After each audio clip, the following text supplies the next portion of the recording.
கமியதாஸ் kitchen சொந்தங்கள் அனைவருக்கும் வணக்கம். எல்லோரும் எப்படி இருக்கீங்க? நல்லா இருக்கீங்களா? நம்ம சொந்தங்கள் அனைவரும் நீண்ட ஆயுளோடும் ஆரோக்கியத்தோடும் இருக்கணும்னு ஆண்டவனை பிரார்த்தனை பண்ணிவிட்டு இன்றைக்கான வீடியோ என்னன்னு பார்க்கலாம். இன்றைக்கி ஒரு கைப்பிடி அளவு கொத்தமல்லி இலைகள், ஒரு கைப்பிடி அளவு புதினா இலைகளை பயன்படுத்தி ஒரு சட்னி ரெசிபி தான் செய்து காமிக்க போகிறோம். இது இட்லி, தோசை, சப்பாத்தி, பூரி எல்லாத்துக்குமே ஒரு சூப்பரான காம்பினேஷனாக இருக்கும். இது பண்ணுறதுக்கு ஃபஸ்ட்டு ஒரு கடாய் எடுத்துக்கோங்க. அதில் 3 டேபிள் ஸ்பூன் அளவு ஆயில் சேர்த்துட்டு 2 மீடியம் சைஸ் பெரிய வெங்காயத்தை 1/2 பாதியமாக கட் பண்ணிவிட்டு சேர்த்துக்கோங்க. நான் இன்றைக்கி ஒரு 5 பேர் சாப்பிட்ற அளவுக்கு இந்த சட்னியை ரெடி பண்ணிகிட்ருக்கேன். நீங்கள் அதிகமாக செய்யணும் அப்படின்னா வெங்காயத்தை அதிகப்படுத்திக்கோங்க, இல்லை குறைவாக செய்யணும் அப்படின்னா வெங்காயத்தை குறைவாக பயன்படுத்திக்கோங்க. இப்போ வெங்காயம் கண்ணாடி பதம் வதங்கி வந்திருக்கு. இந்த ஸ்டேஜில் 3 பல் போல் பூண்டும் சேர்த்து நல்லா வதக்கிக்கோங்க. வெங்காயம் பூண்டும் நல்லா வதங்கி வரத்துக்காக ஒரு 1/2 டீஸ்பூன் அளவு உப்பு சேர்த்து நல்லா இது போல் கலந்து விட்டுக்கோங்க. இப்போ வெங்காயம் கண்ணாடி பதம் நமக்கு வதங்கி வந்திருக்கு. இந்த ஸ்டேஜில் காரத்துக்காக 4 வரமிளகாய் சேர்த்துக்கோங்க. நீங்கள் கலர் கொடுக்கணும் அப்படின்னு நினச்சிங்கன்னா கூடவே 2 காஷ்மீர் மிளகாயும் சேர்த்துக்கலாம். இப்போ இது கூட கொஞ்சம் போல் புளியை எடுத்து 1 பாதியமாக பிச்சுட்டு சேர்த்துக்கோங்க. புளியை ஏன் சேர்க்குறோம் அப்படின்னா நம்ம இந்த சட்னிக்கு தேங்காயும் சேர்க்க போகிறோம்.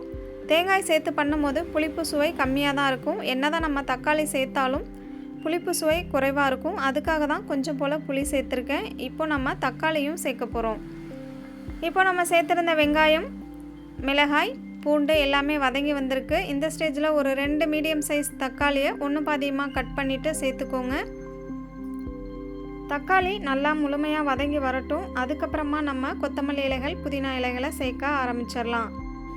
ஒரு கைப்பிடி போல் கொத்தமல்லி இலைகளை இது மாதிரி 1 பாதியமாக கட் பண்ணிவிட்டு சேர்த்துக்கோங்க. கொத்தமல்லி இலைகள் பாதியும் பாதி கொத்தமல்லி தண்டும் கூட நம்ம தாராளமாக சேர்த்துக்கலாம்.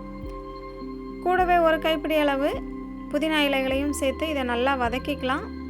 வதக்கிட்டு ஸ்டவ்வை ஆஃப் பண்ணி ஒரு ஓரமாக வச்சுருங்க. முழுமையாக ஆறி வரட்டும். ஆறி வர்ற கேப்பில் நம்ம 1 சில் அல்லது 2 சில் போல் தேங்காய் எடுத்துக்கோங்க. அதை மிக்ஸி ஜாரில் சேர்த்துட்டு ரஃப்பாக அரைச்சிக்கோங்க. நீங்கள் துருவின தேங்காய் பயன்படுத்துகிறீங்க அப்படின்னா இப்போது தக்காளி வதக்கிக்கிட்டு இருக்கோம் இல்லையா, இதுலேயே அந்த தேங்காவையும் சேர்த்து வதக்கிக்கோங்க.